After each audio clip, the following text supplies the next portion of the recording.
And to go. Maybe. Okay, here we are.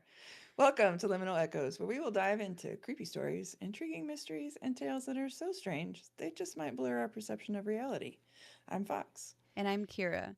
Thank you for joining us for episode 33. As many times promised, I think initially I said I would do this after I covered Is a Lake City Quiet Pills, and that was Forever episode ago. yeah, that was episode 3. And Yeah. tonight I'm finally going to be telling you about one of the most persistent conspiracy theories in modern American history. I say theories with funny eyebrows on purpose, but one that has been floating around since the 1970s, technically earlier, but it involves the CIA, mind control, secret safe houses, unwitting human experimentation, a dead scientist, and the complete and deliberate destruction of evidence. So I want to put all that ahead, and that way you sort of have some trigger warnings if any of that is unkind to your brain. It is going to be a little intense. Unfortunately, it's long, and I spent a long time trying to make it shorter so that we could do it not in 2 parts because I'm impatient. I don't like 2 part things. So I'll let I Fox feel go on from like there. I need a security blanket. I'm scared. But before we go any further, let me, as always, remind our audience that we are live recording this episode, so we will have to wait to interact with your chats until the very end. But we are excited to hear what you have to say about the things that we're about to talk about. So please keep your chats coming. And that being said, let's get started, Kira. Okay. We will read through all the chats at the end, and I'm sure y'all will Yes, have lots of reactions. So I'm looking forward to that. we It might take is a mid break just to catch up. right, right. So it's the early 1950s. The Korean War is ongoing. American soldiers are fighting and dying on the peninsula, and back in DC, the CIA is having a sort of bureaucratic meltdown. American POWs are coming home after having been in Chinese and Soviet captivity, and some of them are suddenly talking in ways that were upsetting people, especially the government they had served. These Uh-oh. individuals were giving interviews praising communism, denouncing America entirely, and the CIA goes, dude, they're being fucking brainwashed. So, Perfect. yeah, obviously the government agencies related to this didn't actually know if brainwashing was really occurring or how it worked if it were real, or if the Soviets had really even found a way to reach into a person's mind and rewrite it entirely. But that's what they thought was happening. And this led to deeply institutional fear because if it was real, if you really could break a person down and rebuild them to suit your desires, then nobody was safe, not even agents or soldiers. No. I have goosebumps. This is terrifying. Uh, I already have enough issues with what's going on in my head. The idea that somebody else could go in there and screw it up more, that is absolutely petrifying. I Right. think even I think that's worse than physical harm. At least you leave that still with some version of yourself, but being brainwashed, Blah, no, thank you. Yeah. Makes my Yeah, brain dirty. like, would you rather be brainwashed or lose a couple of fingers? I'm like, start pulling out my nails. Take Ugh. it slow. I don't care. I would rather physical damage than anybody rewiring my brain. Right, because you can heal way Hmm. easier. As anyone who has trauma in their life, you're so aware of how difficult it is to heal from mental trauma versus physical trauma. But, uh, well, like almost all of the stories we tell on this show, the rest is instilled from these invisible forces that are inciting fear. Sometimes fear rooted entirely in the imagination. A few years earlier, 1945, the end of World War II, the US government launched a program called Operation Paperclip. In short, they recruited over 1,600 Nazi scientists and brought them back to the States. Physicists, engineers, chemists, biologists. If you recall from your history lessons, some of these had been conducting human experiments within the concentration camps, which is very important and plays a lot into this. The government was like, hey, I mean, that's bad. We don't like publicly condone your behavior. Also, don't tell anyone we're doing this. But like, will you tell us what you learned though? So that's how they Oh my got gosh. back. Yeah. And the recruitment was performed by the OSS, which was essentially the OG CIA. Right. Many of the people who built MK Ultra came up through the OSS where they did wartime work, operating not surprisingly within some moral gray zones. It's so gross and scary. And uh, that they would even joke about it is just abhorrent. Right. I can't But imagine. by the time the Korean War is happening, less than 10 years later, and this fear of brainwashing is really peaking, the CIA runs covert programs which operated inside of normal channels. Supposedly, they are all genuinely believed that they were protecting the country with these programs. But like how though? Right. How is reprogramming someone good for anybody? Right. And in the actual proposal for the program, there's a list of reasons why it needs to operate outside of the normal channels. It states one of these reasons to be that what they intended to do was directly quoting here, considered by many authorities in medicine and related fields to be professionally unethical. You don't say. Right. This is the original proposal for this, by the way. So they knew all along. This is really, really bad. Yeah, But that's cool. We're gonna do it anyway. You just slide that memo to the bottom of the stack. Nobody needs to read that. It's fine. Let's just right. keep going.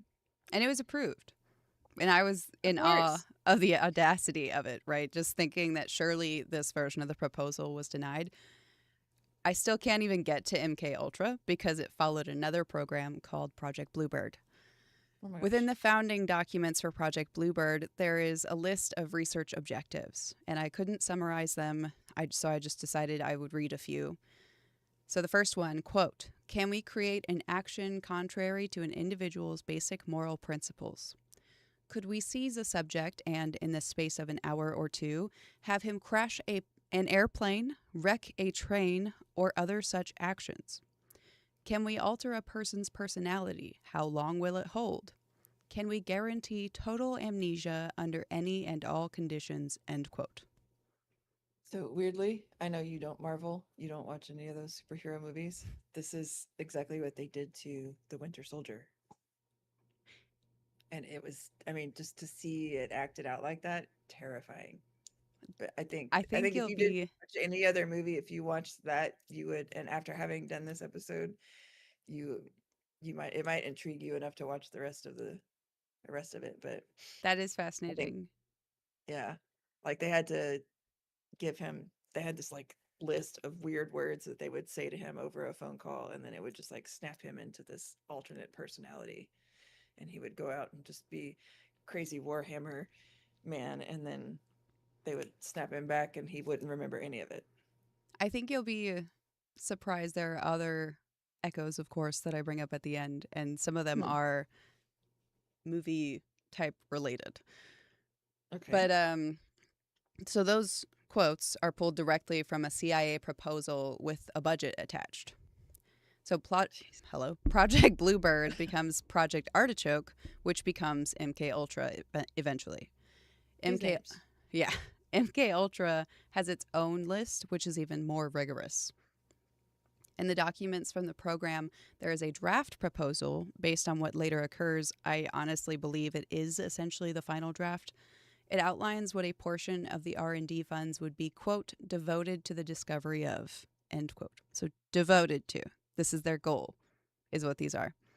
So there Yes. are 17 items on that list, but I'll just read a few of them. Again, just a few. The first reads, quote, substances which will promote a logical thinking and impulsiveness to the point where the recipient would be discredited in public, end quote. Number 8 Mm. states, quote, materials which will be pro- hello, which will produce amnesia for events preceding and during their use. Number 11, quote, substances which produce pure euphoria with no subsequent letdown.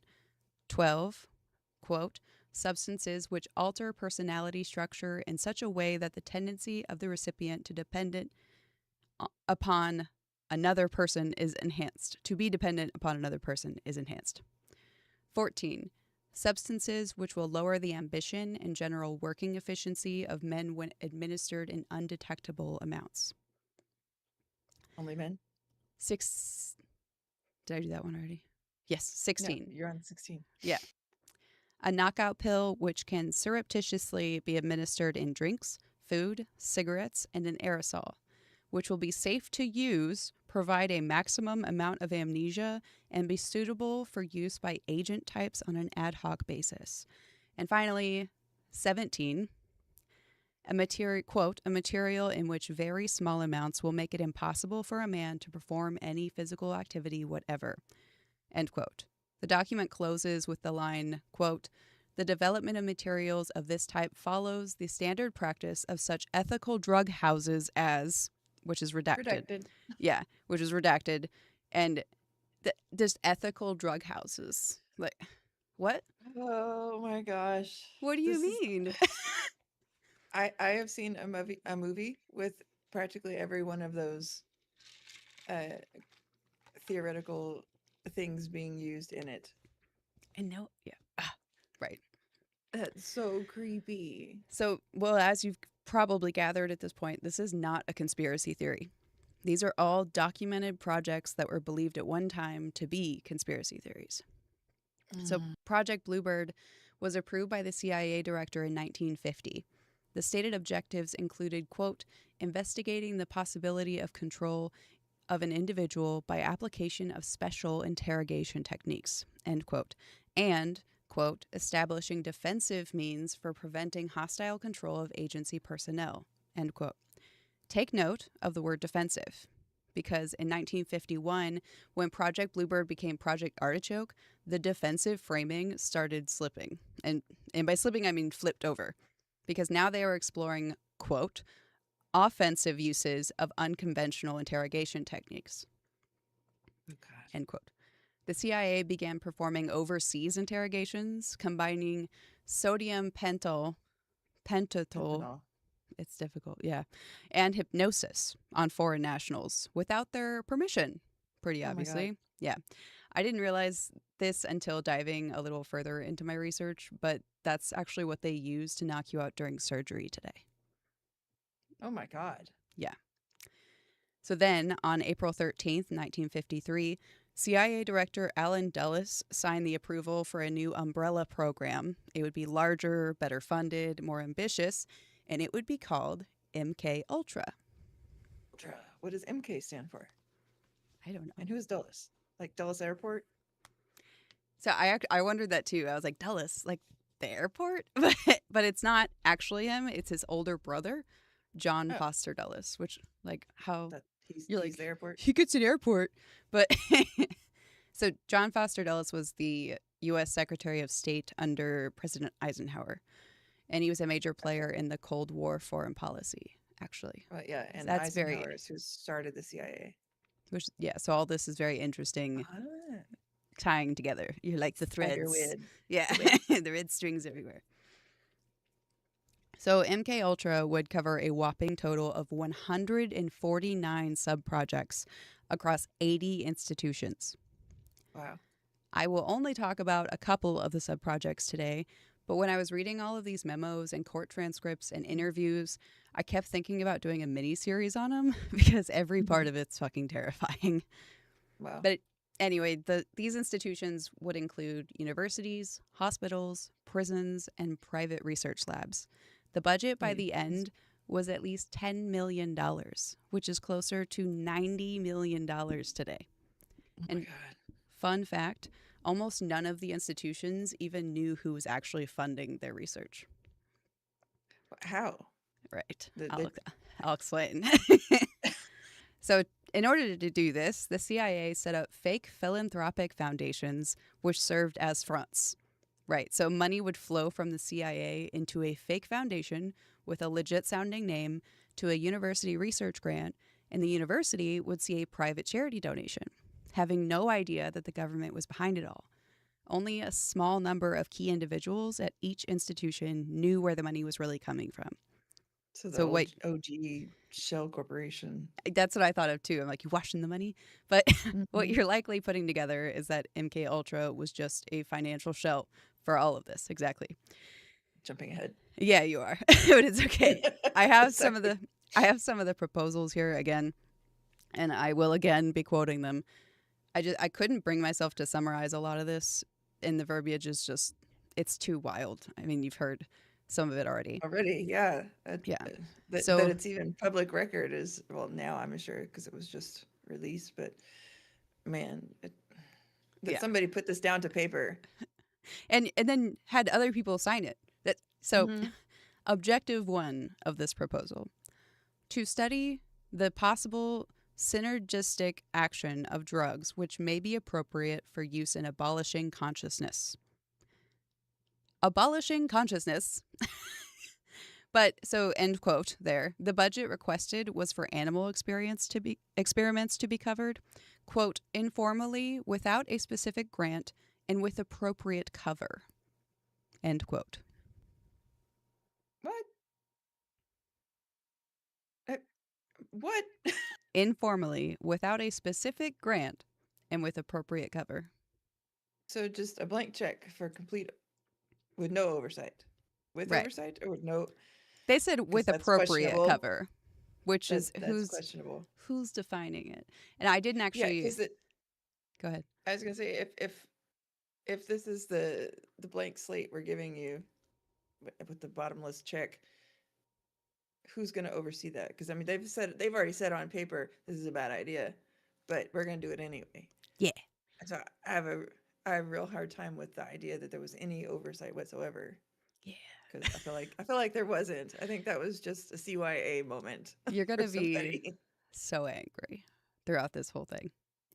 So now Blurg. we're on to objective 2, which was, quote, to study methods for the administration of drugs without the knowledge of the patient, preparation of a manual. Specifically, end quote, specifically a survey of methods used by criminals for the surreptitious administration of drugs. In other words, they commissioned a manual on how to drug people without their knowledge based on the observation of criminal activity. Those are just What? 2 of 149 sub projects. The scale of this thing is genuinely difficult to conceive of. And there's one sub project I definitely want to talk about the most, and that's sub project 35. A man named Dr. Charles Geschichte, who at the time was a professor of pathology at Georgetown University, which is just north of DC, was running a private medical research foundation, the Geschichte Fund for Medical Research. Yeah, he should have workshopped that name. Yeah, agreed.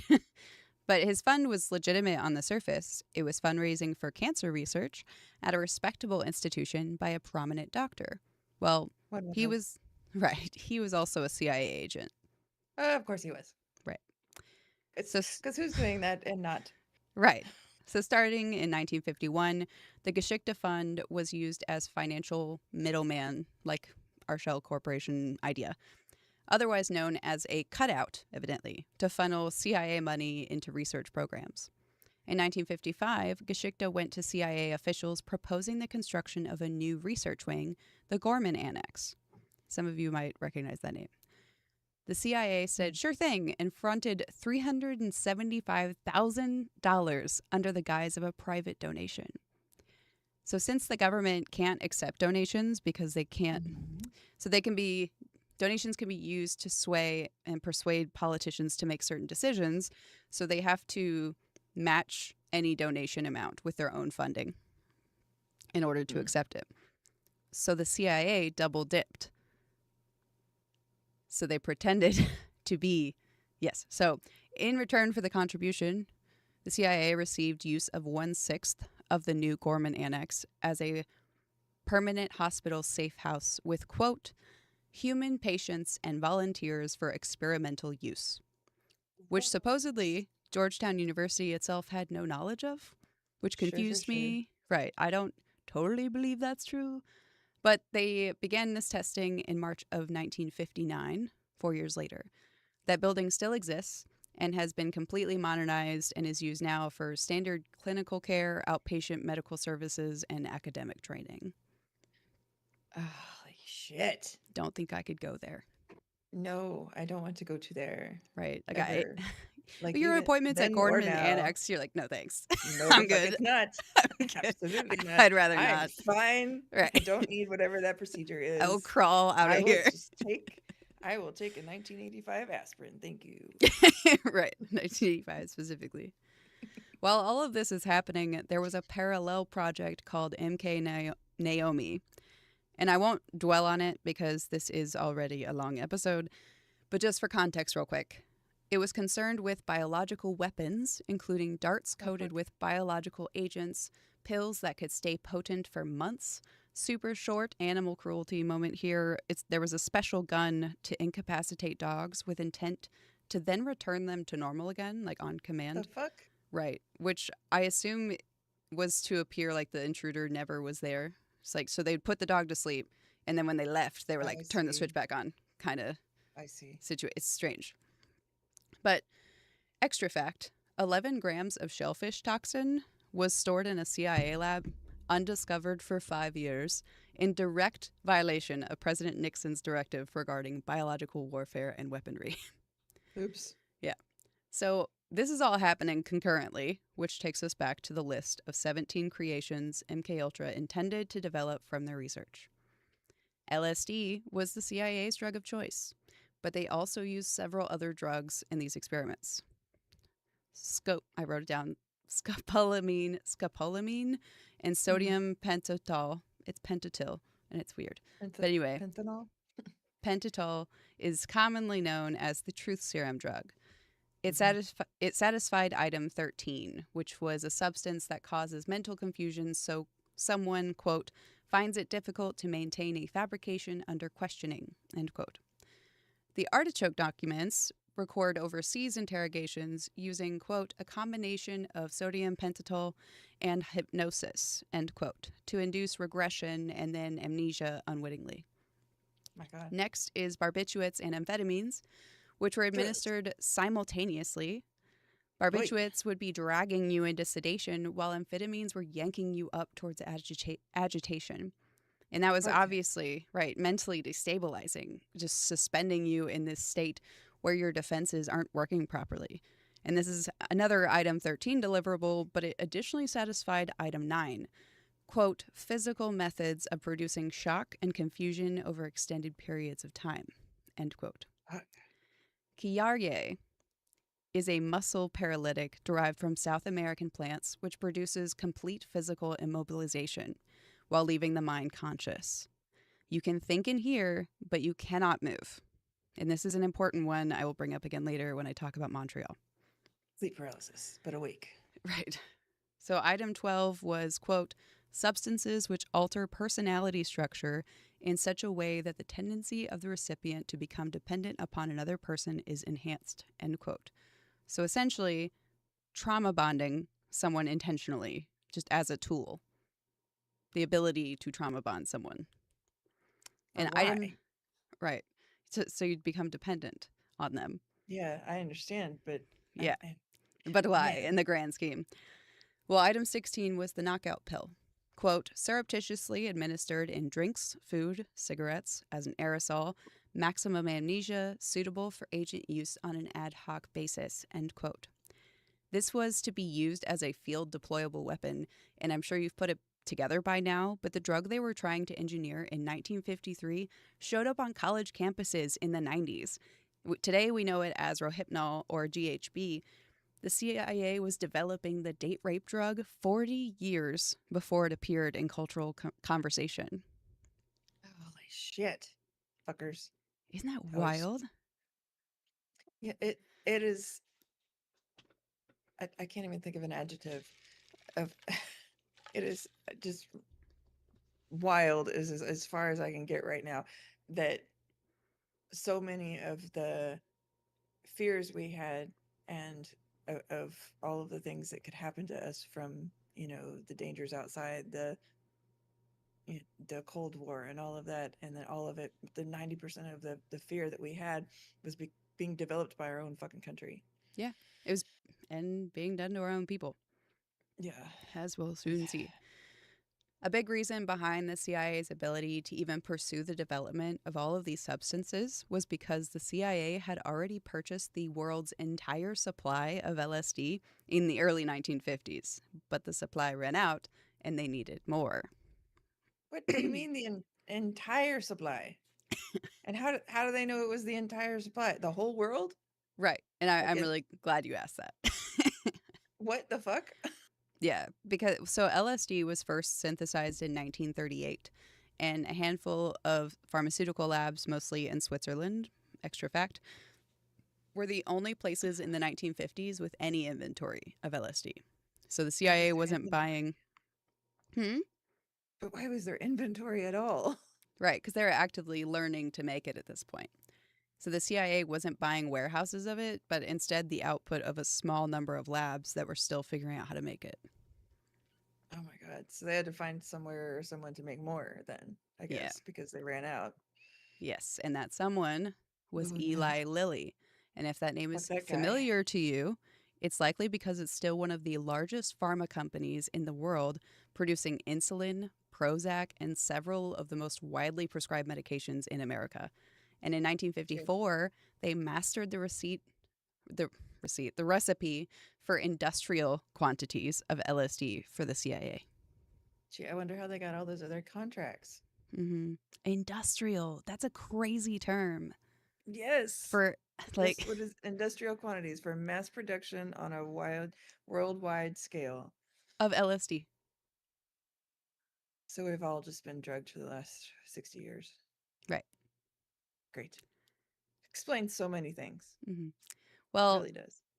I'm a little suspicious about they probably didn't know what it was used for, but don't sue us. So, with the supply chain now established, the infrastructure hidden inside legitimate institutions, the proposals approved, and the budget signed, the program could finally do what it was designed for.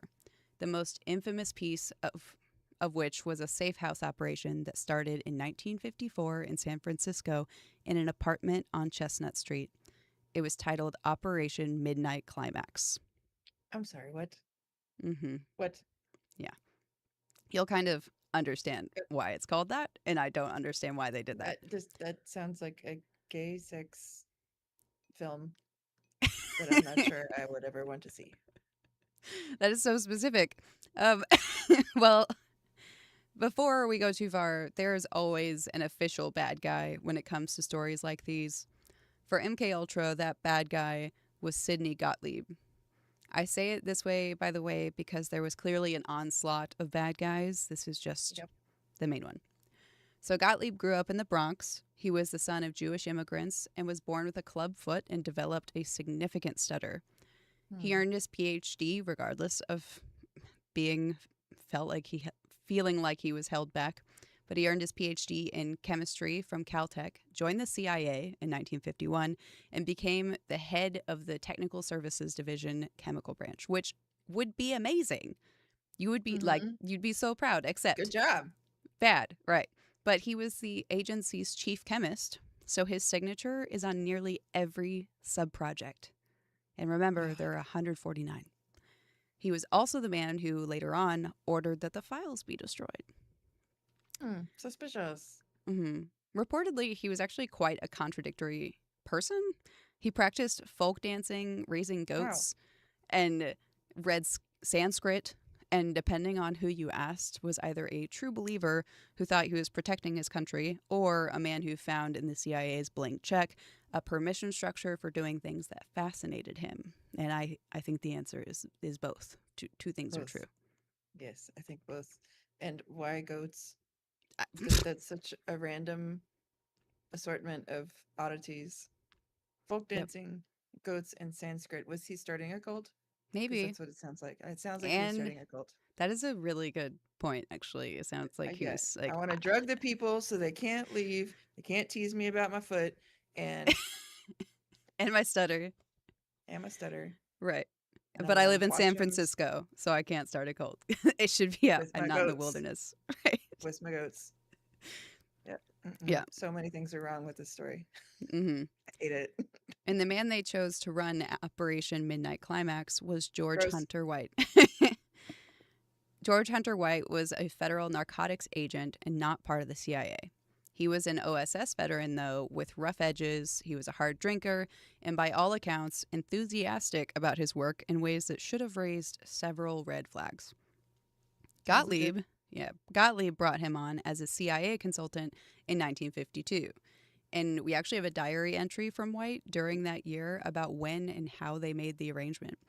His cover identity was Morgan Hall, which was the name frequently used in testimony during the 1977 Senate hearings. George Hunter White would be identified as the real Morgan Hall as a direct result of that diary entry. Oh shit. Is he the inspiration for Walter White? I don't think so. I wonder. Maybe. I don't know. But there are a Interesting. lot of other ties to this. So White set up the first safe house. This gets way darker, but White set up the first safe house in 1955, again at 255 Chestnut Street in San Francisco. He went all in, even decorating the place with French can-can dancer posters, black silk mats, red bedroom curtains, and he hired a Berkeley engineering student to install bugging equipment and a two-way mirror in the bedroom. And he also stocked the bar. hmm I feel like he was really leaning into that we're making a porn title. Right. Right. Well, sex workers on the CIA payroll would lure men back to the apartment. They would be dosed, the men would be dosed with LSD without their knowledge, and White would sit behind this two-way mirror and watch, martini in hand, and he reportedly dosed himself at the safe house as well, and totally for research purposes, is what he claimed. Ex- for sure. Yeah. Absolutely. Research purposes. Yeah. Yeah, this dude was just a fucking freak hmm and had a blank check from the government to be a freak. He And was this just is a just one place. government funded serial killer and sexual sadist. Is a lot. Well, in 1977, I'm going to go back, but I got to skip ahead for just a bit. When the Senate was finally questioning the people involved in all of this, Senator Ted Kennedy, who is iconic, um, you'll see why, hear why, whatever. He described the safe house to the CIA director, and he read from the documents all about the decorations I mentioned earlier and about regular cash payments, all about $100. In the Mm. financial records, this was to fund, quote, drinks, entertainment while administering, and then a dash. So, like the dash, end quote. So, while administering And dot dot blank. dot. Yeah. Then Kennedy, so while after he says entertainment while administering blank, Kennedy asked CIA Director Admiral Turner, "Do you draw any conclusions about what might have been going on in these safe houses?" To which Turner replied, "No, sir." And in the official transcript, it says his response was followed by general laughter Oh my in the god. court. Because they were all like, bro, you know what was happening in there. What do you mean? Yes. Yeah. Are you a monk? Do you Who think has we're all never heard dumb of? Yeah. on top of that? Did you just walk out of a bunker that you've been in for the last 40 years? You seamen? Well, the other witnesses, or the other witnesses called about the safe houses one more moment. The other witness called about the safe houses was a CIA psychologist named John Gittinger, which is another name with a regular presence in the documentation. Kennedy asked him directly about his involvement. Gittinger confirmed he had visited the San Francisco safe house 4 or 5 times over a 5-year period from 56 to 61. I bet He he can did. right. He confirmed and only 5 times. He confirmed meeting with prostitutes funded by the CIA and that he was gathering information on the drug use and, quote, the folkways of unwitting drug administration, which is the whole we're studying criminals thing. The When asked about the folkways? right. When asked about the decor, Gettinger said, I think that's a racist thing. It lines up with that Mm. in a lot of the documents. But when asked about the decor, Gettinger said, I didn't see the red curtains. Because he's colorblind? I I don't know. I'm like, that's Because that would have been a better defense. I'm colorblind. I don't know what color the curtains were. which is the and it doesn't matter. We're asking about the decor and you're like, oh, yeah, yeah, that. Except I don't remember the red curtains. But you were Who there said and you know anything? all Who said anything about red curtains? right. How do you know they were red? So, Philip Goldman, our next character, was a CIA agent also questioned by Senator Kennedy during testimony. He repeatedly claimed that his sole role was the money runner, despite also claiming that he was the program manager. And I personally do not remember any of my PMP coursework telling me that I would just run money to safe houses in San Francisco. So Kennedy was also not satisfied and was like, bitch, what is this then? And pulled out confidential documents containing substantive reports about the program's findings. The Oh shit. reports described in detail the experiments being conducted, the covert field trials, and delivery systems. He said, bitch, I got the receipts. Right. Goldman just claimed at that point, basically, that he didn't remember because it was so long ago. Like, this is Also not even colorblind. 15 years ago. Um, but whatever. I guess it's almost I 20 did too years. much But the LSD. point I is, don't remember. right. So again, I have to read some of this. This is actually the court transcripts, and Okay. you'll get why I need to read it. So we have Kennedy, who's a senator, and I'll just say Goldman for Mr. Goldman, the program manager who only carries money. Mm-hmm. Kennedy.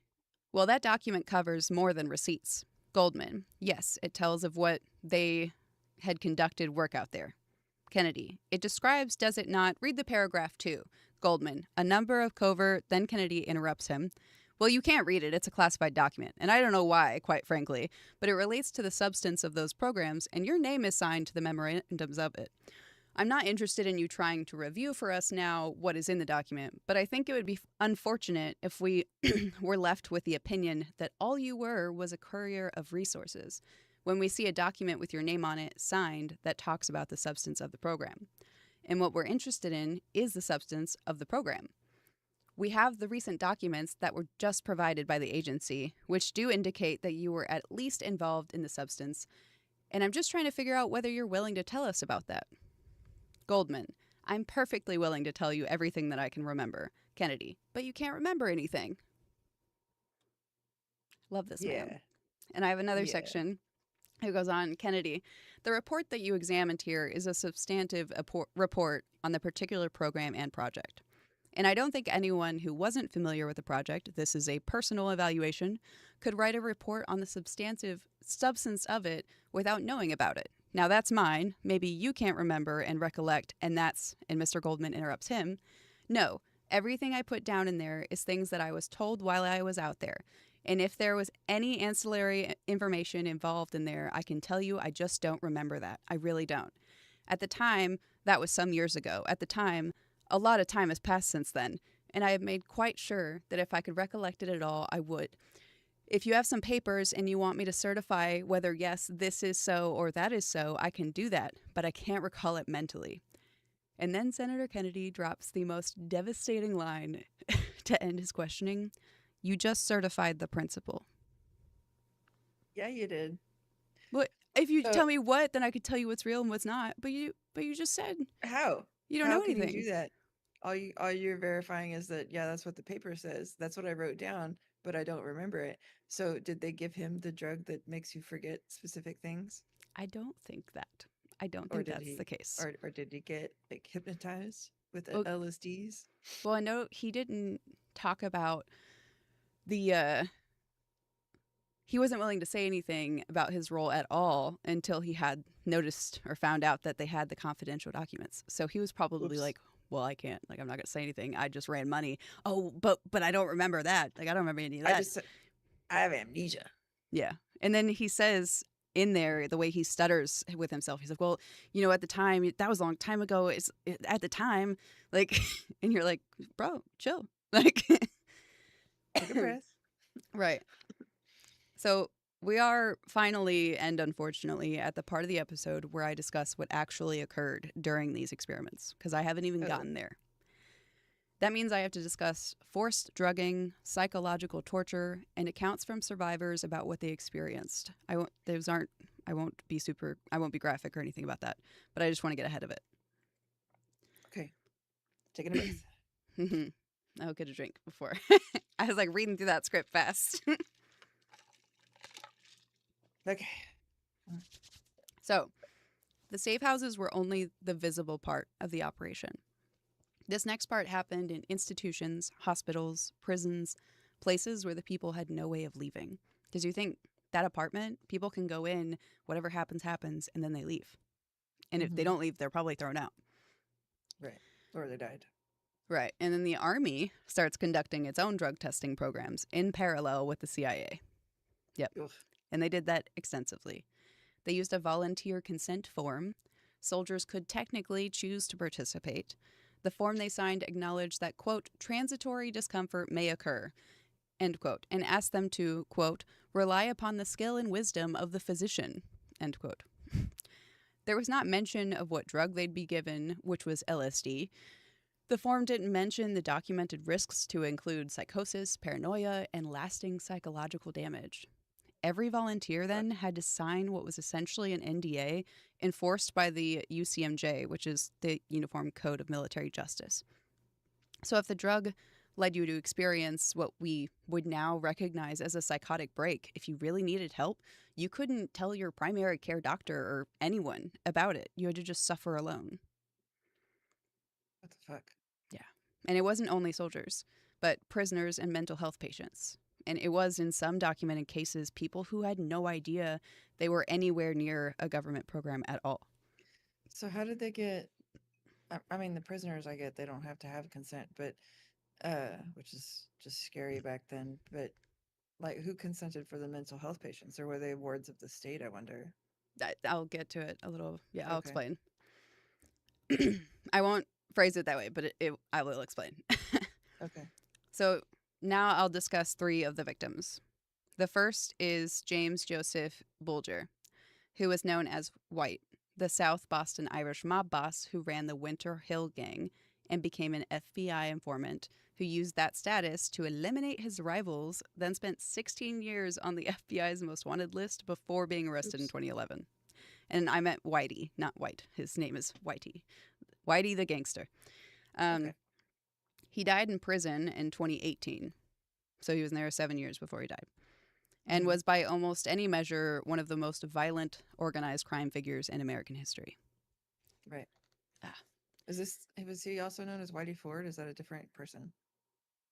He's Oh, is Bulger, huh. but Interesting. Okay. I'm not sure if that was like an alias or something. I think Ford does come up at some point, but not there. Hmm.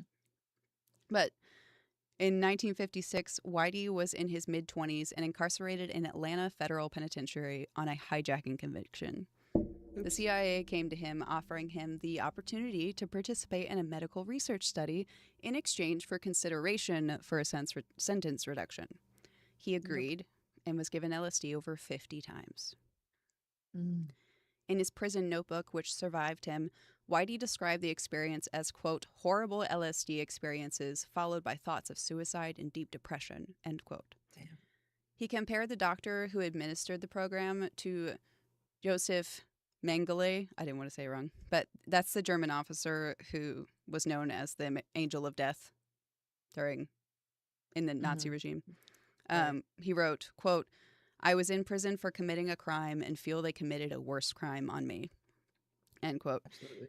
And years later, a juror, he already does, but years later, a juror from his murder trial, during which he was convicted of 11 murders, said publicly that had she known what the US government had done to him as a young man, she would not have voted to convict him. Oh wow, So that's that crazy. crazy. Yeah. I don't know about not convicting someone of 11 murders. I'm like, at least say like he's insane. Like send him somewhere that is not Yeah. near this program at all. Like Yeah, and well, I think that's how it works. Is that even if he's found not guilty, he's still remanded as a ward of the state for mental instability. right. And it's so tragic.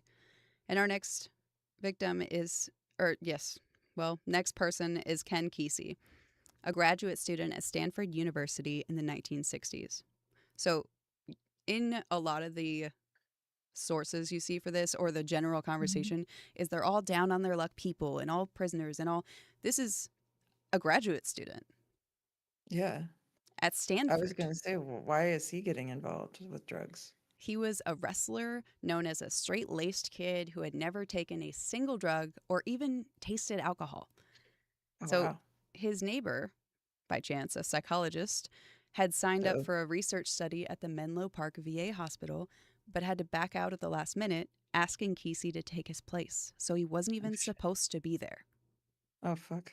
Have you ever read One Flew Over the Cuckoo's Nest, by the way? Yeah. Okay. I can give a quick synopsis. So close your ears if you want to read it, or just listen and then you could read it.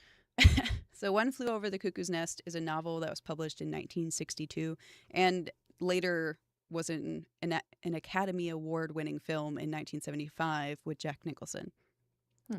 It's set inside a psychiatric institution. A free spirited man is committed and finds himself in conflict with the controlling Nurse Ratched, which you might also recognize that name from the show, Mm-hmm. who uses the system's power to suppress the patients. It's about freedom, what institutions do to the people inside them, and who gets to define sanity. It became one of the most important works in American counterculture literature and was written by a man who first encountered its central themes firsthand while on CIA provided LSD. Holy shit.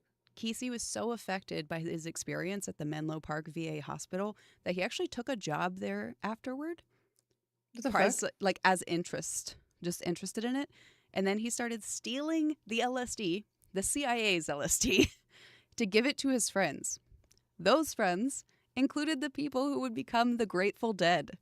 Holy shit. The experiments that the experiments became the acid tests, which became the psychedelic social scene that defined San Francisco in the 60s. The Mhm. CIA, in an attempt to weaponize a drug, accidentally handed it to the counterculture movement that they were afraid of. That's perfect. Right.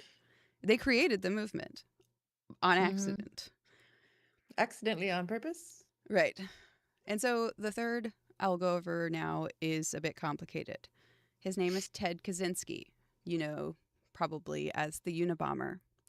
Yeah. He was the mathematician who waged a 17-year mail bombing campaign that took the lives of 3 people and injured 23 others before he was caught in 1996. And he died in prison in 2023. Rest in distress. Well, Kaczynski was a math prodigy who entered Harvard at only 16 years old. And during his Wow. time there in 1959 to 1962, he participated in psychological experiments run by a Harvard researcher named Henry Murray. Murray's study involved stress testing, humiliation, and extended psychological manipulation of undergraduate subjects, specifically.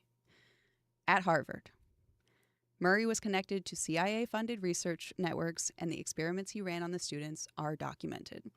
It is Holy also shit. documented that Kaczynski was among Murray's subjects. However, the direct causal link between the experiments and what he would become is not definitively proven.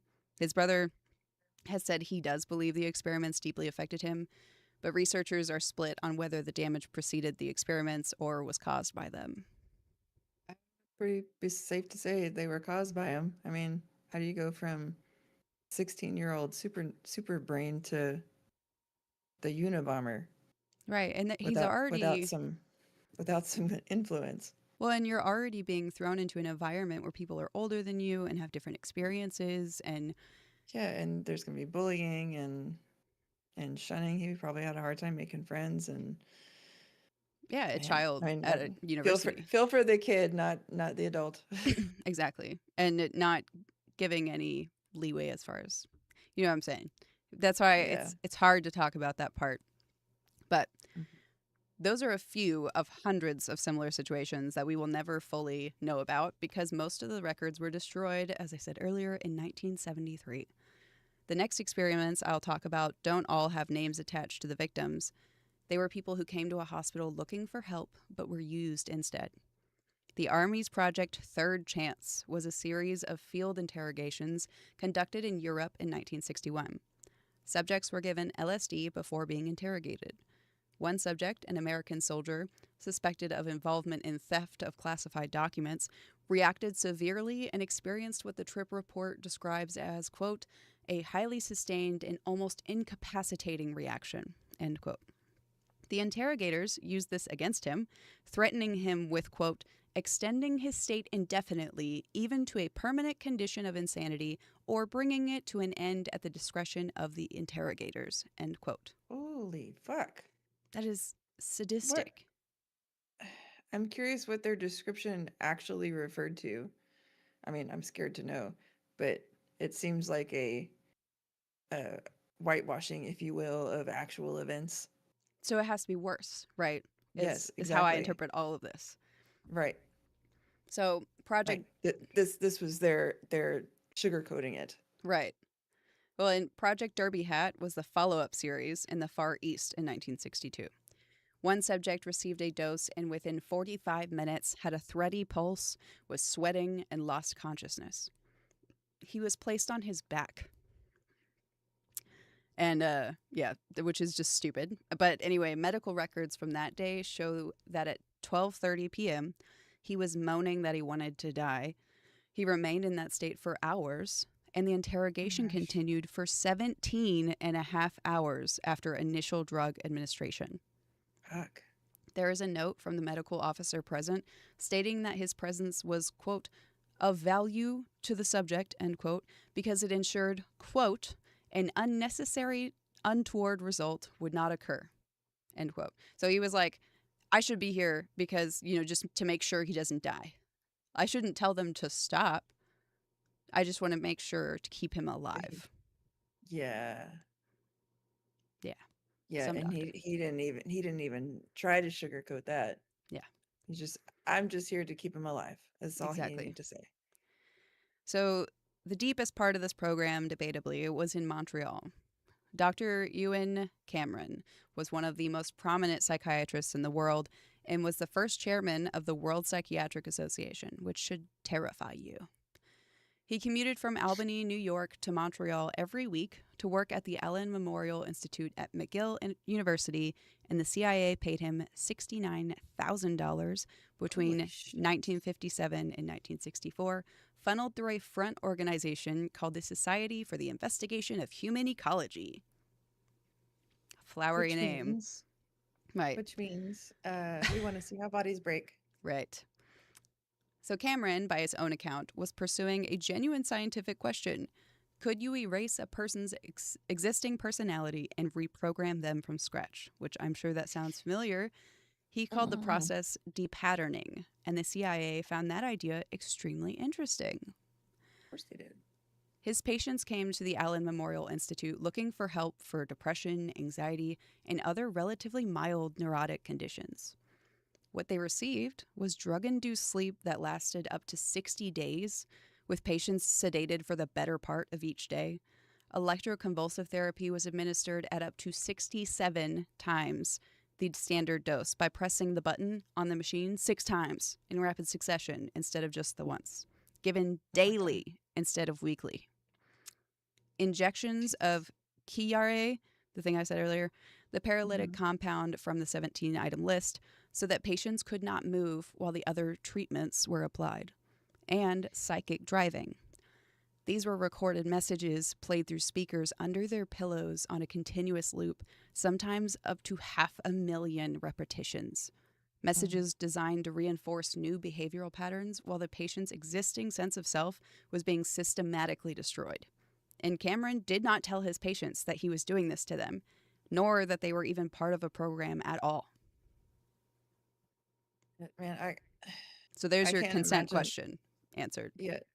So what it sounds like is that they're in like a drug induced state. So but they're still centrally conscious, and but they can't move, and they're being pummeled with information through their ears while their body is also being tortured. Yes. And then when they wake up after 60 days, they're probably sore as fuck and have no idea what the fuck happened to them. Yeah. Wow. Mm-hmm. Yeah. But all this is to try to see if you can change their personality. How is And that your hypothesis? Where did you come up with this method? I imagine it would work to an extent, Yeah, but but you would also be creating a psychopath with uh, schizophrenic tendencies. right. So in 1984, CBS News aired a segment on the Allen Memorial Institute patients. In it, 3 of Cameron's survivors speak on camera. First, a woman named Zal Orlico, who went to Cameron in 1957 for depression. She states that after he administered the LSD, he patted her on the shoulder, said, "Now there, lassie, we'll see you later," and walked out, closing the door behind him. She describes feeling peculiar, things becoming distorted, losing control, terror building, throwing herself from one side of the room to the other. She said, quote, "It felt like my bones were melting. I just didn't know who I was anymore," end quote. Oh my god. The second is a man named Robert Logie.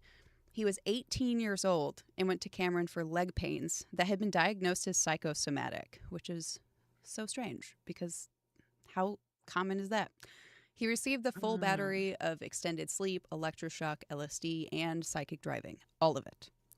When he finally accessed his medical records decades later, he discovered that his leg pain was in fact not psychosomatic and had already ended after just a few shots of cortisone. Holy shit. About the messages drilled into his brain while he was paralyzed with drugs, he says, quote, "I have a lot of questions about it now, and why can't I know what was on the tapes? And it just haunts me and haunts me," end quote. I would probably be terrified to see or Yeah, hear. yeah. Oh, they have video recordings. They did, but Yeah. they were burned or gotten rid of. Mm-hmm. The third is a physician, Dr. Mary Morrow, but she came to Cameron as a colleague wanting to apply for a psychiatry fellowship. He told her she looked tired and suggested sleep therapy as a precondition. Like anyone else, she thought that meant rest and mild sedation. So she was like, sure. You want me to take a nap and you're going to help me take a nap? Okay. I'd be down. She received the 67 times electroshock daily and described what it did to her as, quote, "I was suspended in space in a deep black hole. I had no idea that I was a human being. I had no sense of solidity. I was floating, and I thought I was an organism," end quote. Wow. Her She mother, she went back to her original form. right. Well, and her mother eventually came to the hospital and demanded her release because we fucking love a mama bear. When Absolutely. she's like, "Where the fuck's my daughter?" Right. And so she regained what she calls her human identity, understandably, and she Mm-hmm. realized her treatment had nothing to do with healing and she had suffered permanent brain damage. So when she Fuck. gets out of there and realizes this. When the CBS reporter asked her how what happened had affected her life, she said plainly, "It killed it." Mm-hmm. Cameron believed the funding came from a private research foundation, and he died in 1967 before any of this became public. He died in a heart attack while mountain climbing in the Adirondacks, never answering for any of what he did. Fuck that dude. I'm so sorry. Fuck that guy. Mm-hmm. And I hope he was still conscious as he tumbled down the mountain, Right. It, mm. And now I do because have he to deserved discuss every broken some. bone. Right, for real. And then some. Well, now we have to discuss a death that's very No. significant to this story. Dr. Frank Olson was 37 years old in November of 1953. He was an expert in aerobiology, which is the study of airborne biological agents, which, holy shit, what a study to be. Like, Terrifying. what a thing to specialize in. It's very unique. So he's working for, of course, the Army's Special Operations Division in Maryland. He Mhm. was, by every account from the people who knew him, a competent and stable professional. His commanding officers said his ability was outstanding, and his colleagues said he was perfectly normal. And this is important. On November 18th, 1953, Olson traveled with a group of 10 scientists he worked with from the CIA and from his command for a semi annual review conference, sort of like a work retreat. And after dinner on the second night, Sidney Gottlieb, I'm sure you remember the name, Oh, placed LSD in a bottle of Contro that was served to the group. the whole people, the whole bottle. All of them got Oh my this. god. 20 minutes after they finished their drinks, Gottlieb informed the participants what had been added to the liqueur. Did they By murder him? By his own account, the group became boisterous, laughing, unable to continue the meeting or engage in sensible conversation. They fucking laughed. No Because one they're drugs, high. but like that would send me into a horrible trip, I would imagine. Hey, surprise. So the session ended around 1 o'clock in the morning. Gottlieb noted that Olson, among others, complained of wakefulness during the night. So the next day they said, I didn't sleep very much. Mm-hmm. You also went to bed past 1 a.m. But by Friday morning, Gottlieb observed nothing unusual in Olson's behavior, quote, aside from some evidence of fatigue, end quote, which is to be expected. By Oh, he's Monday, curious. yeah, by Monday, November 23rd, Frank Olson was waiting outside his commanding officer's office when Colonel Vincent Rouet arrived at 7:30 in the morning.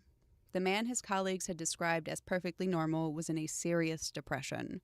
For the next 2 days, his friends and family tried to help him snap out of it and of whatever was happening to him. They didn't know something had been put in his drink. On Tuesday, Rouet called Gottlieb's deputy, Lashbrook, who is important. He had been present at the cabin at that time, and he said Olson was in serious trouble and needed immediate professional attention. So Oh he shit. says, and you're like, why does he know this? They needed a doctor who was experienced with LSD and held CIA clearance. Imagine Oh not shit. being one of the people who were there and know. But the man they turned to was Dr. Harold Abramson, and this will surprise you. He was an allergist and immunologist in New York City. Hmm. Yes. They stayed in New York Convenient. for several days of consultations. On November 26th, Thanksgiving, he was flown back to Washington so he could spend the holiday with his family. And en route to the airport, Olson told Rouet he was afraid to face them. So after a lengthy conversation, it was decided that Olson and Lashbrook would return to New York, and Rouet, the other guy, would go to Olson's home and explain it to the wife. He did not tell her that he had been drugged with LSD. He just said, The your husband's real fucked up and is in a uh, severe depression. why didn't Olson tell his wife? He was too scared to face her, is what he said. So I don't this think is that's all true. right. I mm, Maybe just scared to hurt her, like because he was out of just wait. control of himself. Oh, okay. Yeah, you'll. It's later, but yeah. Lashbrook and Olson flew back to New York the same day. So they got there, they're like, never mind, I can't. And they go back. Ooh, smack my microphone. So they checked into the Statler Hotel. They watched TV and went to the cocktail lounge, drinking 2 martinis each. According to I'm scared Lashbrook's, to drink anything around this guy anymore. well, and Lashbrook is his friend and deputy. Gottlieb is who drugged them.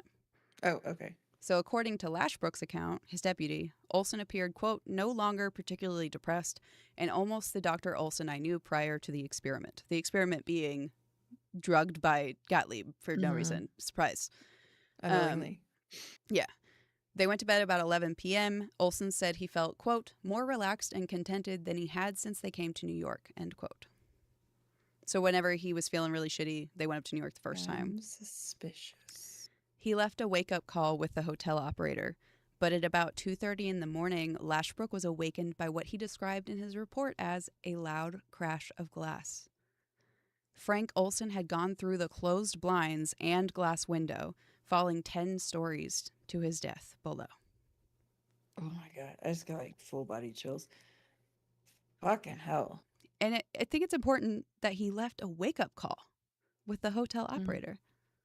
And then, yeah. I think I think he remembered and he was gotten rid of. But why would he be like, hey, wake me up in the morning? Also, I'm going I to don't think jump he out the he window without opening it or opening the blinds or anything. I don't think he went through that window by himself. Mm. I think he had some help. So, the first call that Robert Lashbrook made after Frank Olson fell was to Fell. Sidney Gottlieb, the drugger. Gottlieb then called Colonel Rouet, who went Not to the go tell, police. yeah, went to go, that's the person who went and told the wife that something happened but didn't say what something was.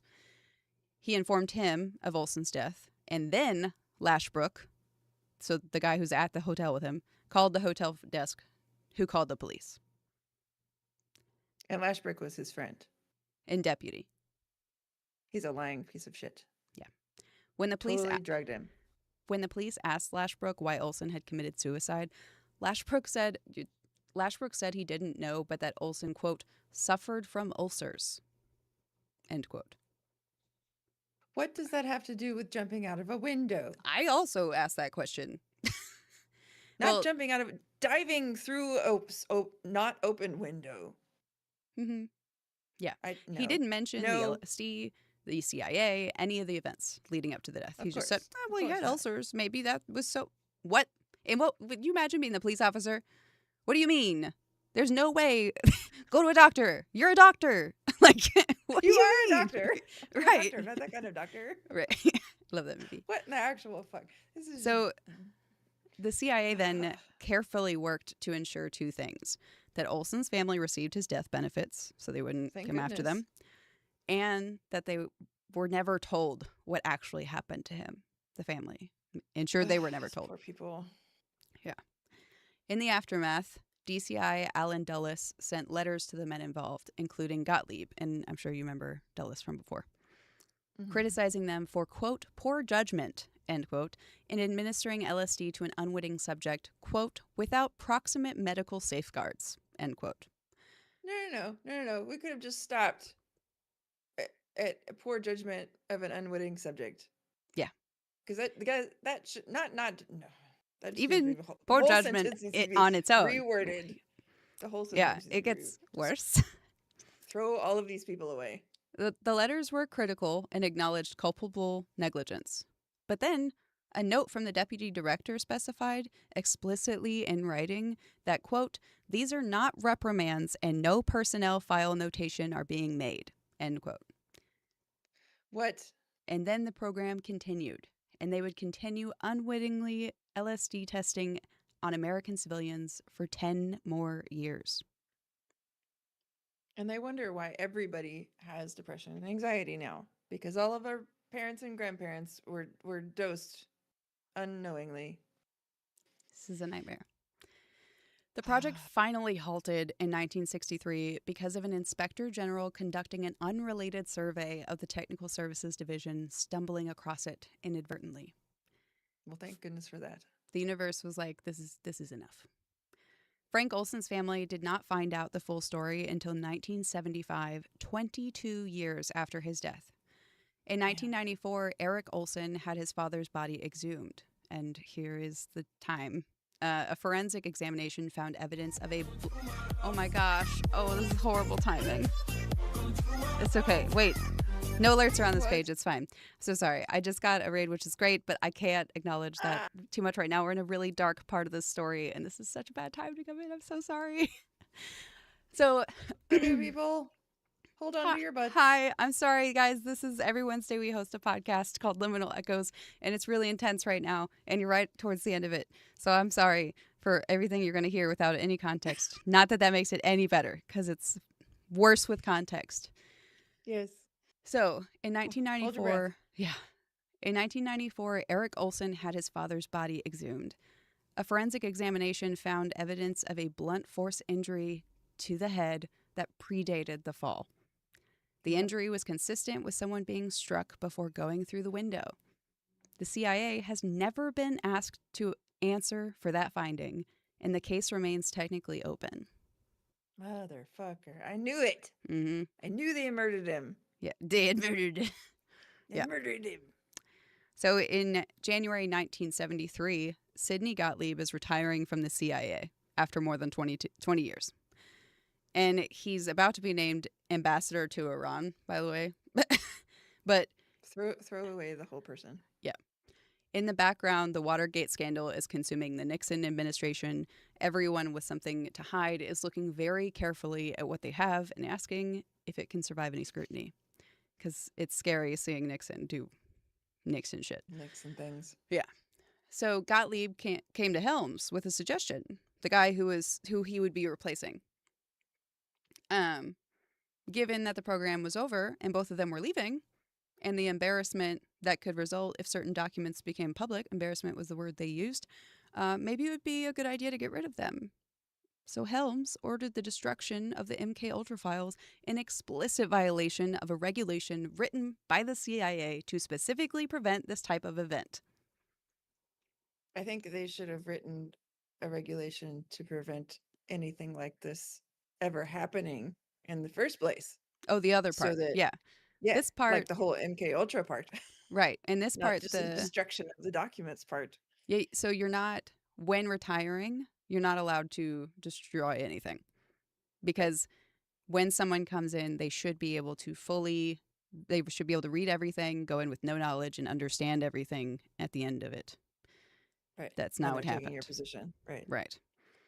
So a year later, 1974, a journalist named Seymour Hersh published a story in the New York Times about illegal CIA spying operations on American citizens. That story started a chain reaction, and in 1975, for the first time, the American public began to hear about MK Ultra. They'd never heard this before. Mm. Senator Frank Church convened what became one of the most significant congressional investigations in American history. 1975, the Church Committee, which is Frank Church, not Church, Committee, began investigating the CIA. They asked for MK Ultra records and were told that the files had been destroyed. I don't believe it. They're like, that's weird because like why? That's illegal. So, You can't do that. yeah, they conducted their hearings on the basis of sworn testimony instead in lieu of having the documents and Mhm. tried to use whatever fragments remained. But then a CIA employee was going through the Retired Records Center in 1977, Oh. responding to a Freedom of Information Act request when she found 7 boxes of MK Ultra documents filed in 1970 by the Budget and Fiscal Section as part of their own retired holdings, not under the MK Ultra project file they would have been found and destroyed in 1973. Holy shit. So the discovery of those documents led directly to the 1977 hearings that I previously read from. But just by just filing incorrectly. There's a filing issue. 7 Thank boxes. goodness. I I hope that was just somebody on the inside being like, I feel like this is going to be important, so I'm not going to put it where it goes. Yeah. I'm going to put it over here Over here. It's like in the technically, tax documents where I know it's going to get reviewed for before too long. well, and technically, they were receipts and budget proposals. They were all fiscal So they were all documents. So in a way, they were filed correctly, just, without context. So wow.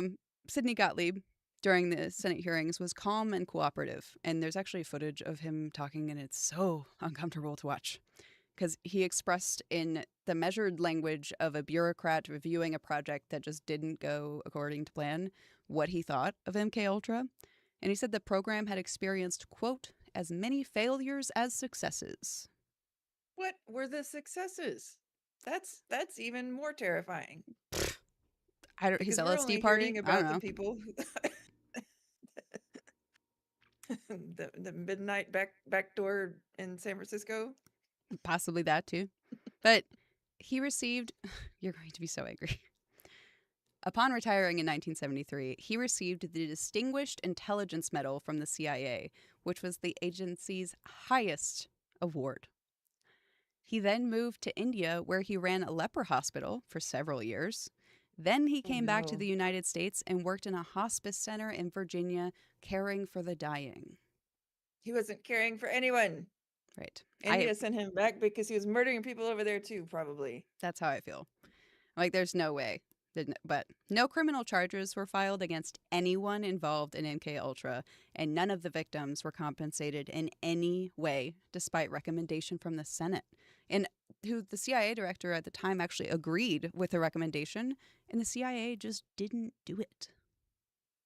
They said Why? And why compensate it the was victims, and they said okay, and they said we didn't hear that. Never mind.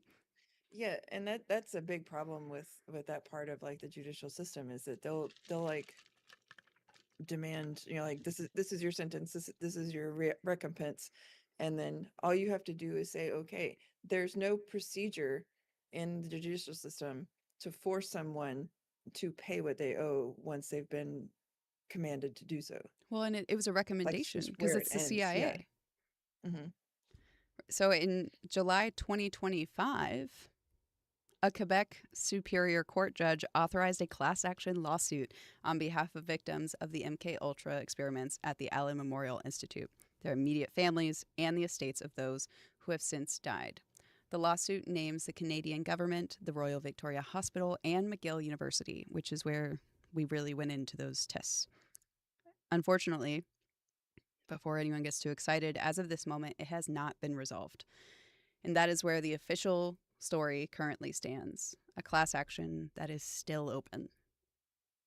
I didn't realize this was all in Canada. It's not. Sorry. That one Not all of it, but hospital, part of it was. that Okay. one hospital is in Canada. I see. Yeah. Okay. And then the Yeah, I was American about to doctor was ask driving why. out there and they were American Yeah, patients. I was about to ask why is Canada getting involved? But yes, I can understand if it happened on their land, they're like, we can try to sue the US government. They should also be suing the US government because Right. it doesn't they're just going after the Canadian part of it, right? Mm-hmm. Yeah. But they are trying to sue for all of the affected people. So Good. we are now into the echoes, and you did bring up your own, but the echoes are everywhere else too. And I'll keep this short because you have earned it tonight more than any night, probably. So, The Manchurian Candidate, 1962, remade in 2004, named the fear that started the program while the program was still running. Stranger Things is MK Ultra in everything but name, and the show's creators even confirmed it. So that Wow. lab that Eleven's from, pretty Mm-hmm. accurate. I also thought it was interesting that it was 11 and then the 11 grams thing earlier, the Hmm. toxin that was found. But Wormwood on Netflix, 2017, Errol Morris covers Frank Olson's case specifically. Eric Olson spent 60 years trying to find out what happened to his father. We discussed that. Also, there's a movie called MK Ultra. It does not do this case justice at all. It Hmm. also is just wild at the end for no reason. It doesn't make sense. Interesting. I was upset about it. I'm sure it's a fine movie. It is not what happened. And I feel Good like to know. there it is very dark and it is possible that some of these things happened, but it is not documented that those things happened. So they were very creative with how dark they are. Hmm. Anyway, I just want to throw that note in there real quick. And One Flew Over the Cuckoo's Nest, which I talked about earlier, but in the Right. 1960s counterculture, of course, this is the most obvious echo here. They created the hippie movement that they were so Yeah, upset about. And new declassifications are still coming. The Korean War POW confirmation was published in April 2026, that's last nuts. month, or 2 months ago now. Yeah. Yeah, No, wait, last month. last month. Yeah, last month. So there is more we don't know yet, which even crazier. Yes, So, there's mountains we don't know. yeah. And to wrap all of this up in something, everything that was done here was in pursuit of something that may have been impossible from the beginning. Yeah, it's just and it's so crazy to think about how many movies that are out now that you see where somebody was you spray something in their face and they pass out, but they're still conscious and like their body just goes limp, and then they carry them off, and then it's like I've seen all of the things that you've talked about happen in movies, Right. I and think everyone has. It's now crazy. everybody's just like that's real shit. They probably really have that. They probably use that, on a regular basis, And people interrogating people still or doubt. kidnapping people or yeah.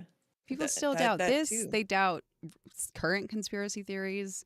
And the things that they think are conspiracies are the things that are real. Like, Yeah, there's always some basis and fact of all myth. So yeah, call it what you want. It's still out there in some form. yeah. So again, Crazy. there's so much more that I wasn't even able to put in here because I had 45 pages. Oh my gosh. And well, it's like realistically like 20 it something because it was double spaced. But Yeah, yeah, but I spent all day today shortening it, and it still ended up nearly an hour and a half. So that's wild. I don't know. This is great information though. I mean, there's so much of this that I didn't know, and because it was all still happening as I was growing up, so none of it was taught to me in school. Whereas well, like you it was you have just then being announced right when you were born. It right, was the right, first time anyone even heard of it, but it'd been going on right. for 20 years. So it wasn't in any of the history books even by the time I was in school because I mean we're still using. I mean they were still writing the history books that I was going to use, and then um, I had another point and it has escaped. But I did want to acknowledge that Rye and chat also thought that the guy who went through the window had help. I said, Yeah, "You're I read absolutely that part, correct." and I was Yeah. like, "What do you No what do you way. mean? What do No you way. mean?" He went through there. He didn't open the blinds. He didn't open the window, make it easier. That's crazy. How fast was he running? Like, what do you mean? I can make it. Yeah, like he was on something, and then and also the head injury. What do you think? He like Mm-mm. headbutted it first, like, No, there was two guys came in his room, knocked him out, picked up his body, and chucked him out the window. and he had 2 drinks at the bar. Hmm. hmm It So we definitely did had something in have him. Lisi came in and had a funny translation thing. They said KK, huh? All in one thing though, KKHUH, and it translated to "What's wrong?" So that's fun. Interesting. Yeah. Uh, and What you mean? front burner. Oh, that's crazy. You're coming in with the jokes, and I wasn't even ready for you. What do glory holes and police hotlines have in common? Yeah, MK front burners. Ultra. Right. Yeah. I mean, you're not wrong. Um, Lisi said, "I'm concerned what the answer to that could be." Thank you so much, Stream Elements, for doing the shout out because Shino ended up rating the channel, and I met them through Nexus, Nice. which is pretty cool. They were playing Diablo 4. That's so fun. Yeah, Okay, what do we I haven't got here? played that in a Swig, while. thank you for hanging out. Said welcome Raiders. Thanks for coming Hey, in. stranger. Yeah, it's been a while. But yeah, I think that's all I got. I mean, I say all, but that's what I got. I'm glad Man. that my next episode is going to be lighthearted, or it's going to be dark, but it's imaginative, and you know what I mean. It's not real. Yeah. Well, while we're talking about next episodes, uh, for me next week we will be going into the triangles of doom, What does that mean? such as the Bermuda Triangle, the Bridgewater Triangle, Ooh, and the Dragon's Triangle, or I Devil's don't Triangle, as it is know also that. known. I know people don't know that there's multiple ones around the world, I only knew and the that's two. interesting. There's more. We're going to talk about it. I hope So there are only multiples of 3 in that would be total cool, but because probably not.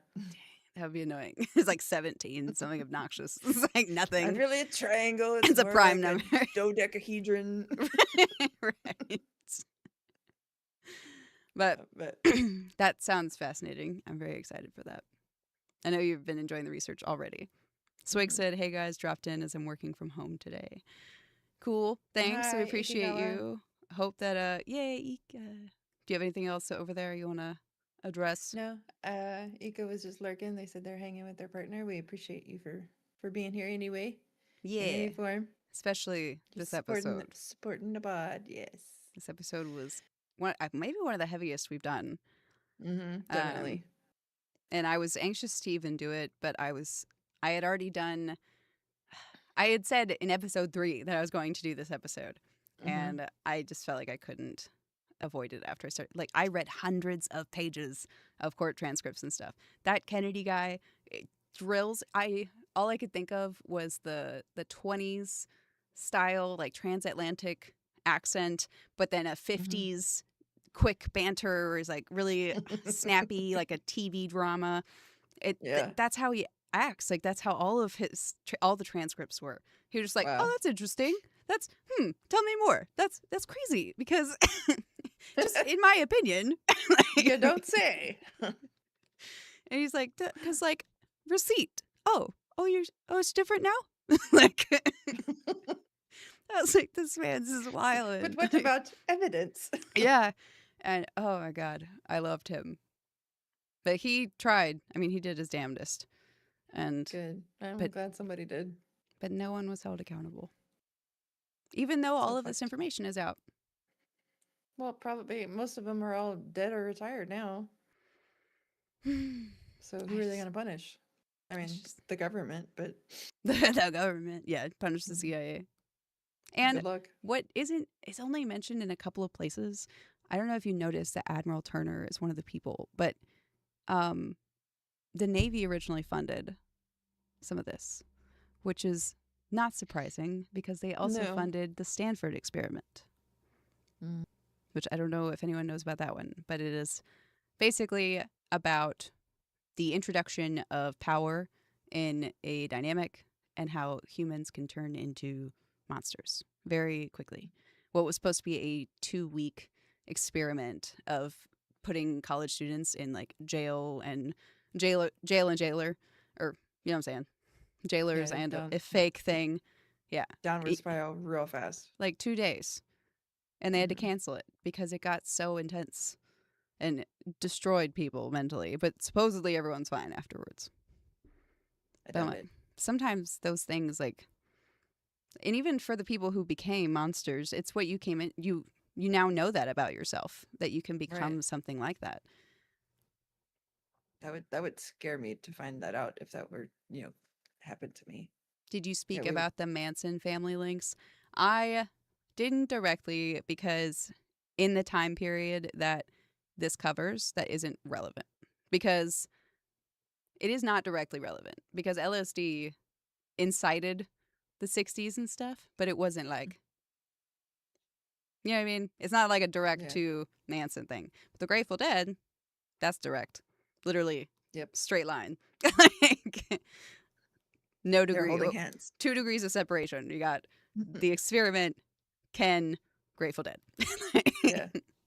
So this episode was Man, wild. it was indeed. I'm glad you finally got to do it and you did a great job. Saying Manson was a patient, I didn't see that anywhere. That's interesting. Hmm. I guess was he was around San Francisco, I guess. Yeah. And they were mainly poaching like campuses and stuff though. I'd have to look into that. Yeah, that's I'm interesting. very surprised. I literally read hundreds of pages. I'm not exaggerating. I have all the documents. I have the And receipts. yeah, and some of them are scanned and impossible for a computer to read. Fun fact. So I'm sitting there Mm. going word by word instead of copying it to be easier. There were handwritten parts, like I mentioned in the script, that were in sloppy doctor cursive that I had to translate. Like, Oh my gosh. and I removed so much content. He was a Yeah. vagrant in the Bay. Yeah, I know that he was. I just, it's interesting if that's the case. You know, people think that Manson isn't guilty of anything. There's still people that Yeah. believe that. They're like, well, he didn't actually do it. Oh, He didn't brainwash his followers. but I He did mean, that. well, so I could see the connection being that he would have learned how to do it. But if Hmm. there are records, they might have been what were destroyed in 73. True. Or just somehow, it would be crazy that I wouldn't have found it. Yeah. That's so strange. But yes, it is horrible. All of it was bad. There wasn't a good moment in it, except for Mama Bear Yep. coming in and saving her daughter. Yep. She said, "My daughter wouldn't leave me. She wouldn't not talk to me. She's going down there for a job, and she would have told me how amazing it is, and come back and visited me. Hmm. And instead, I just don't hear from her. So I go up there and break her out. Could you imagine? Beat down that door. You'd do that. I You'd would. definitely do that. But Swig, I'll look out for that. That's really interesting. I'm excited to hear about that. Hmm. If I find it, I'll Yeah. send it for part conspiracy to murder the Spawn Ranch. Was set up, if I believed the trail group mind control. Oh, right. I mean, that is kind of what this was attempting, the trial group mind control. Right. Well, so that is another thing in part of the court transcript. Just one last final short thing. Sorry. Um, they're asked explicitly at one point if they feel that anything was gained from these experiments. And they say that they were cut short because there was not, that there were like no decent findings. But we recognized all those medications Hmm. and all the things that so in a lot of the documentation starts with, we're going to study existing drugs, and that's why they're studying criminals. And interesting, they say existing drugs and then switch to, we want to develop 17 types of drugs to do these specific things. And they successfully create the date rape drug, which Yep. I don't understand. I don't think that they officially tie themselves to Rohypnol, but it's I'm sure not they don't. possible that it's the same thing or that it's not the same thing. Yeah, and that's probably exactly what they did to the guy that went out the window. Crazy. Because 2 martinis is a lot to knock out a full-grown man. There's not a lot, not enough. I knew what you meant. You heard what I meant. Yes. It's, it's wild. It's a shame that the usage of those drugs in projects like that and ban them, removing any possibility of them being used for good. Yeah. And one of the Yeah. things they said, oh, well, no one's died from an overdose of LSD. But like inadvertently, they have. And you weren't just dosing them, you were electrocuting the shit out of them, sedating them, Hmm. giving them amphetamines. You were destroying these people intentionally, and psychological warfare was performed on them. And yeah, Yeah, it's heartbreaking. there's a lot. And if I keep talking, I'll just keep going because there's so much more. So I'm just going to wrap it up there. Thank you all for participating and showing up. And thank you for the raid. I really appreciate that. And we That's appreciate amazing. all of you for liking and sharing. Be sure to go follow the Liminal Echoes pages, which Fox will tell you about in a second. Yes. Yeah, and we look forward to seeing all of you guys next time. So stay So curious. stay strange and keep listening for the The Liminal Liminal Echoes. Echoes. Please follow us on Kick, Twitch, YouTube, TikTok, Instagram, and Facebook at Liminal Echoes Pod, on X at Liminal Echoes _. Or if you have any questions, comments, or story suggestions, you can email us at liminalechoespod@gmail.com. Until next time, bye.